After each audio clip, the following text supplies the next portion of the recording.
Today I'm making Snickerdoodles. Not your classic, but your updated version. So please put in the comments the 4 differences between the classic and my version that's better as far as I'm concerned.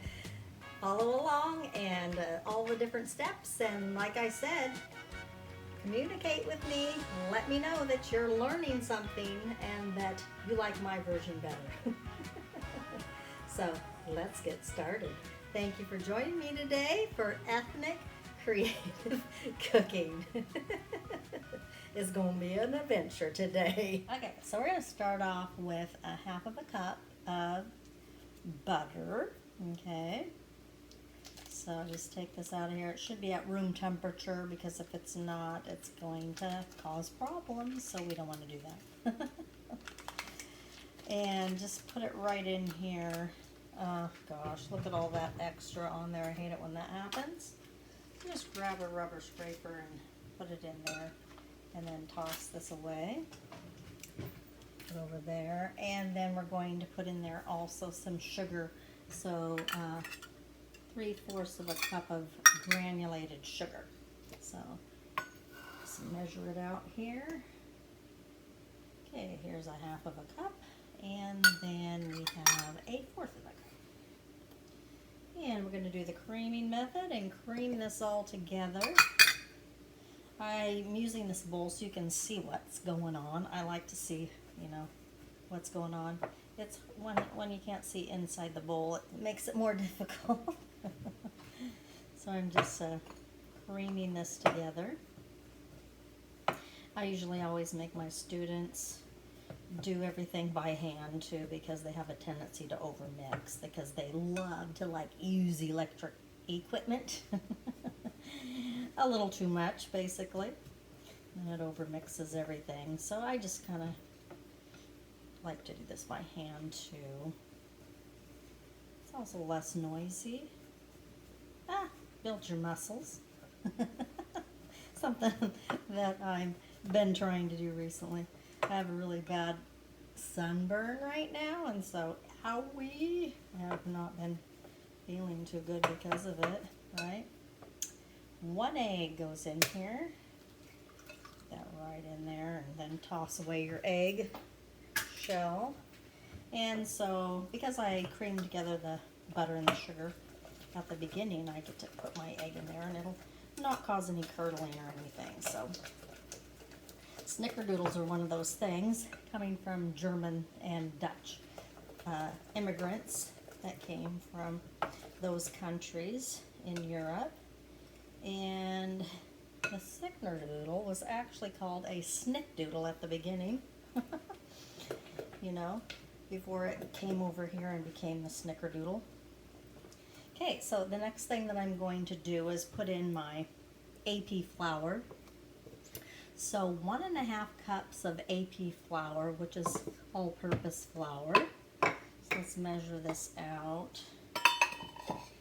All right.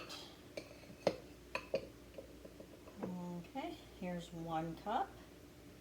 And I'm just going to stir this in right away so that it doesn't happen all at one time, because it's easier to do it when you don't have to do that, okay? A little bit at a time. Okay, you can see it's starting to get the consistency of cookie dough here already, okay? And then 1/2 of a cup more goes in there. So let's measure that out here. Okay, there's 1/2 a cup more. Wasn't quite enough, so I'm going to have to put in a little bit more. There we go. Alrighty. Okay, and again, let's just kind of slowly bring this together. 1½ cups of flour here. The next thing that goes in there is going to be a teaspoon of Rumford baking powder.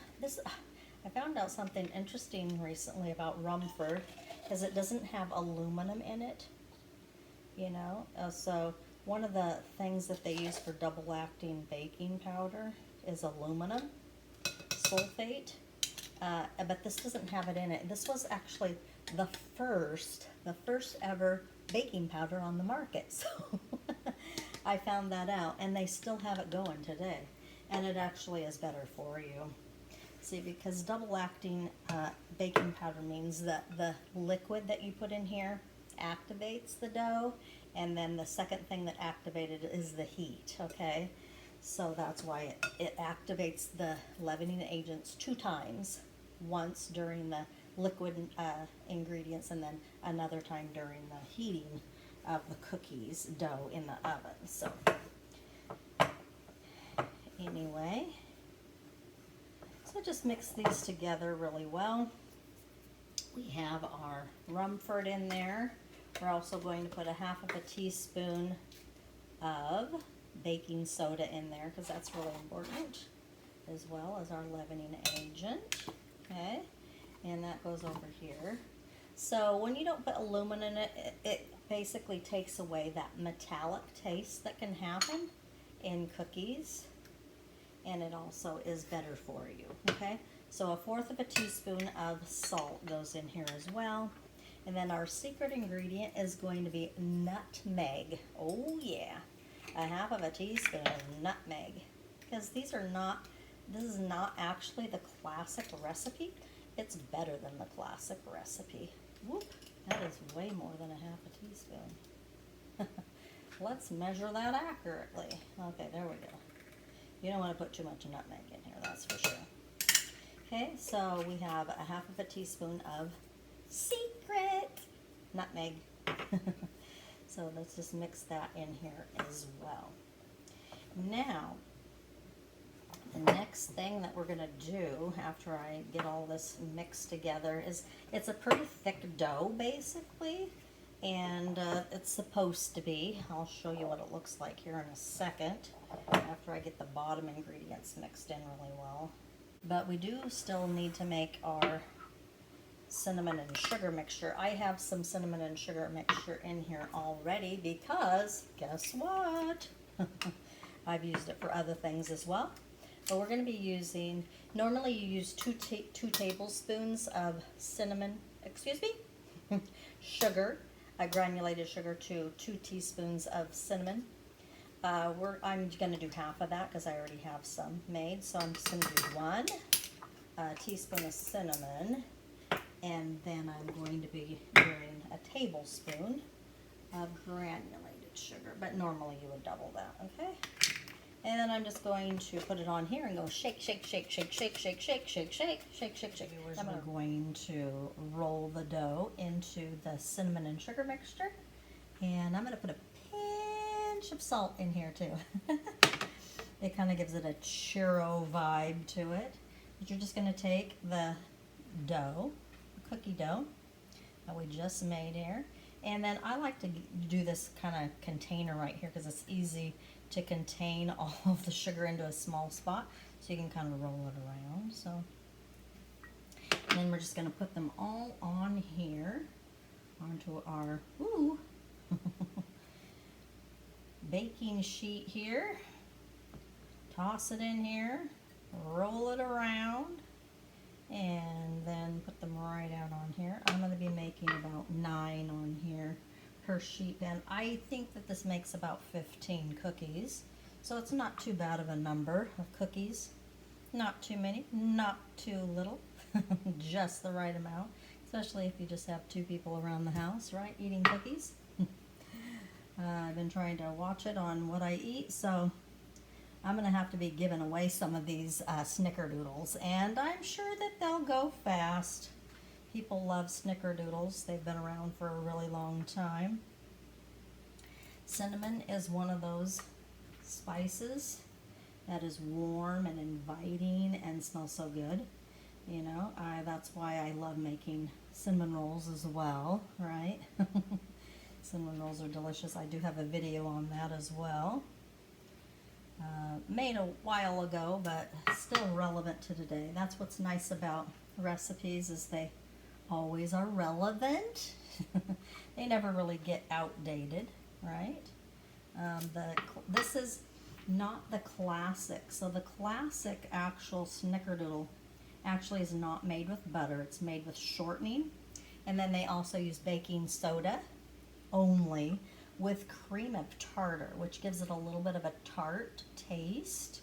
And this one doesn't have a tart taste, but it's really has a really magnified, beautiful taste from the butter that's in here rather than shortening. So it is like an updated version of Snickerdoodles. I like it better than the actual version. And part of that is because, you know, shortening is a hydrogenated vegetable oil, which is a trans fat, which is not supposed to be good for us, right? We're not supposed to be eating trans fat. So I like this updated version. The calories are the same. Shortening is the same thing as fat calories. So handy dandy fork here, and we're just going to do a crisscross on all of these. I love doing this. You know, normally people only do it on peanut butter cookies, but you know, the tines of the fork do not stick onto these because, guess why? Because of the cinnamon and sugar that are prominent on the whole entire thing, the whole entire cookie. So just do this up real nice, and we're going to bake these at 400 degrees. So let's go ahead and set the temperature on 400 degrees and get that going. That'll take about 7 minutes to heat up here, and then we can put these into the oven. Well, it is that time to put these in there because it is 400 degrees and 10 minutes. So the top rack and the medium or the middle rack here would be great. It made 16 cookies. Let's set this for, it's either 9 to 10 minutes. So I set it for 10 minutes because 2 racks in there usually takes 10 minutes. Let's see how the cookies are doing. Woohoo! Look at that. There they are. They have 2 more minutes, and you can see, wow, they're really getting done. Don't those look awesome? Yep, they sure do. Beep, beep. Cookies are done. Time to get them out. Best part of the show today. Oh, look at those. We want to slightly underbake the cookies. Be gentle also when you set them down. Do not set them down with a big old thud, okay? Let's turn this off and put these right here. And see all these ready to go. Yeah. Ooh, cookies, cookies, cookies, cookies. Ooh. Okay, let's cool them down for about 2 to 3 minutes, and then we're gonna put them on the cooling rack to cool a little bit longer, and then time to try them. Woohoo! Well, it's that time. It's been 3 minutes. Let's get these over here quickly, right? One at a time. Look at all these awesome Snickerdoodles. Oh, yum. You know, and they do develop flavors really fast after they're cooled down as well. You can have them warm, or you can serve them chilled, which I like them chilled a little bit more because the flavors tend to develop a little bit better, right? So these are just scrumdiddlicious here. Just love them, love them, love them. Well, we did it again. We made a batch of cookies. This time they were Snickerdoodles. Not the classic though, but the updated version. Made with butter, made not with cream of tartar, but with baking soda and baking powder. And then also using a crisscross pattern on here. And then also using nutmeg. The secret to this recipe. And don't forget that when you have this extra cinnamon, put it on some crepes, put it on some cinnamon toast, and you have a great meal. So thank you so much for joining me today, and I'll see you next week. Bye-bye.